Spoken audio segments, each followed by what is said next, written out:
I'm Alicia from 03 Communications. And I'm Francis from 03 Communications, and we're going to demonstrate some key features of the SV9100.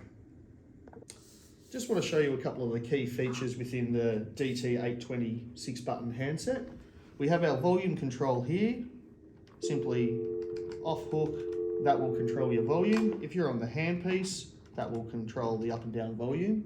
If the phone is ringing, you can turn the phone up and down using that function at the same time. It will hold your settings until you adjust it further.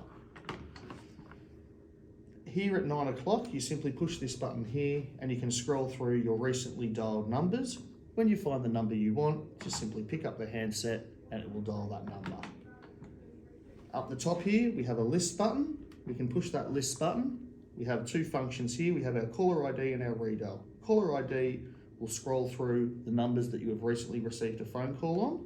Again, once you find that number, just simply pick up the telephone and it will dial the number. Or again, you can access your Redial list and again, scrolling up and down, finding the number you want and away you go. Back down here at 3 o'clock, this is our speed dial list. If you guys have nominated any telephone numbers to be activated into the phone book, you can simply push the 3 o'clock button, similar to your mobile phone contacts. If you're after David, push D and then you'll scroll through all the D numbers. Again, once you find the caller you're after, lift the handpiece and that number will go through.